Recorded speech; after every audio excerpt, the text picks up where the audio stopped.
નમસ્કાર મિત્રો, સ્વાગત છે આપણી યુટ્યુબ ચેનલની અંદર। તો આજે આપણે દેશ અને દુનિયાના અને તાજા અને મહત્વ સમાચારની વાત કરવાના છીએ, તો વિડીયોને અંત સુધી જોવા વિનંતી। સૌપ્રથમ સમાચારની વાત કરીએ કે ખેડૂત હિતકારી 2024માં નિર્ણય, જમીન રીસર્વે પ્રમોલેશન બાદની સ્થિતિ સુધારવાને લઈને સરકારે મહત્વનો નિર્ણય લીધો છે, જે સ્થિતિ સુધારવાને લઈને સમય મર્યાદા વધારાઈ છે અને અંતે જણાવી દઈએ કે આ વર્ષે સમયગાળો વધાર્યો છે। 31 ડિસેમ્બર 2024 સુધી મર્યાદા વધારવાનો અંગેનું મહેસૂલ વિભાગે નોટિફિકેશન બહાર પાડ્યું છે। રીસર્વે કઈ રીતે ભૂલો, ખેડૂતોના નામ બદલાઈ ગયા, ખેડૂતોના નામ નીકળી ગયા, ક્ષેત્રફળ ઘટી ગયા, વધી ગયા હોય, કમ બજારમાં ફેરફાર થયો હોય, નકશામાં ફેરફાર થયો, ગામની આકારણી પણ બદલાઈ ગઈ હોય, તેમને 2024 સુધી તમે કરી શકો છો। વધુ આગળ મહત્વની વાત કરીએ કે મફતમાં સ્માર્ટ વીજ મીટર લાગશે। વીજ ક્ષેત્રે ફેરફારોમાં સંદર્ભમાં કેન્દ્રીય વીજ મંત્રાલયે આદેશ આપ્યો છે કે ગુજરાત સહિત તમામ રાજ્યોને માર્ચ 2025 સુધીમાં ક્રમશ વીજ ગ્રાહકોને પ્રવર્તમાન મીટરોની બદલી તેના સ્થાને સ્માર્ટ મીટરો લગાવવામાં આવશે। સ્માર્ટ મીટર લગાવવાનું કાર્ય 3 મહિના શરૂ થશે, જેમાં ગ્રાહકોએ કોઈ પણ ખર્ચનો ભોગો આપવાનો નથી। દરેક સ્માર્ટ મીટર દીઠ 9,000 સબસિડી કેન્દ્રીય વીજ મંત્રાલય વીજ વિતરણ કંપનીઓને ચૂકવવામાં આવશે। વધુ આગળ મહત્વની વાત કરીએ કે 2028 સુધી મફત અનાજ મળતું રહેશે। મોદી સરકાર દ્વારા દેશમાં 81 કરોડના રેશન કાર્ડ ધારકો માટે મોટો નિર્ણય લેવામાં આવ્યો છે। ગુજરાતના 71 લાખ રેશન કાર્ડ ધારકો માટે મોટો ફેરફાર થશે।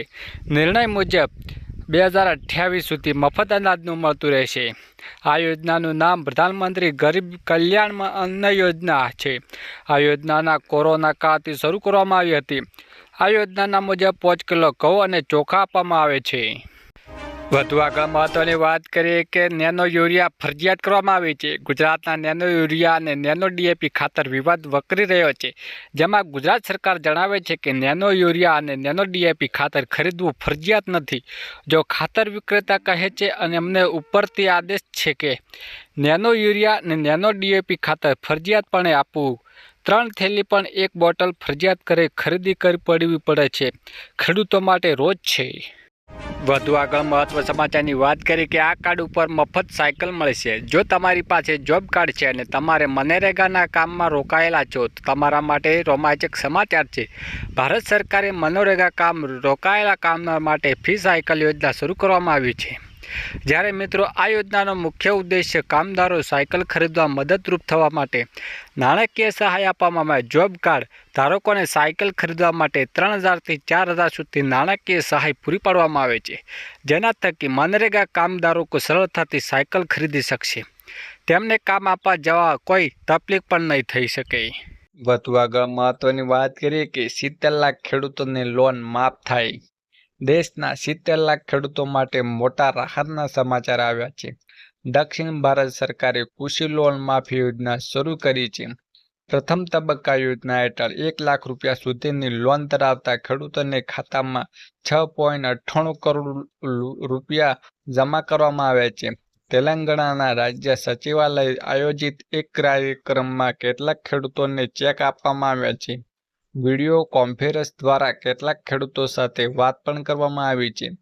તેલંગાણાના મુખ્યમંત્રી રેવંત રેડ્ડીએ જણાવ્યું હતું કે 11 લાખ ખેડૂતોને લાભ આપવા માટે બેંકને 6.98 કરોડ રૂપિયા આપવામાં આવ્યા છે। કૃષિ લોન માફી યોજના 3 તબક્કા પૂર્ણ કરવામાં આવશે। તેમણે કહ્યું કે બીજા તબક્કામાં 1.5 લાખ રૂપિયા સુધીની પાક લોન જુલાઈ અંત સુધીમાં માફ કરવામાં આવશે, જ્યારે ત્રીજા તબક્કામાં 2 લાખ સુધીની લોન ઓગસ્ટમાં માફ કરવામાં આવશે। છેલ્લે મહત્વની વાત કરીએ કે આજના સૌથી મોટા ખેડૂત સમાચાર। રાજકોટ માર્કેટ યાર્ડમાં દરરોજ વિવિધ પાકોની માટે મોટા પાયે આવક થતી જોવા મળી રહી છે। માર્કેટિંગ આજે કપાસ અને મગફળી અને બટેટા સહિતના પાકની આવક થઈ હતી। રાજકોટ માર્કેટ યાર્ડમાં ખેડૂતોને માગ્યા મોડી ભાવ મળવા હોવાના ખેડૂતોને પોતાનો પાક લઈને વહેલી સવારથી જ પહોંચી જાય છે। રાજકોટ માર્કેટ યાર્ડમાં આજે મગફળીની આવકમાં 4,000 ક્વિન્ટલ કરતાં પણ વધારે થઈ છે। આ યાર્ડમાં ઝીણી મગફળીની આવક 2,000 રૂપિયા અને જાડી મગફળીમાં 50 ક્વિન્ટલ આવી હતી, ઝીણી મગફળીમાં ભાવમાં ખેડૂતોને 1125થી 1280નો ભાવ ને 1 મણનો ભાવ બોલાયો હતો, જ્યારે જાડી મગફળીમાં 1130થી 1316 રૂપિયાનો 1 મણનો ભાવ બોલાયો હતો.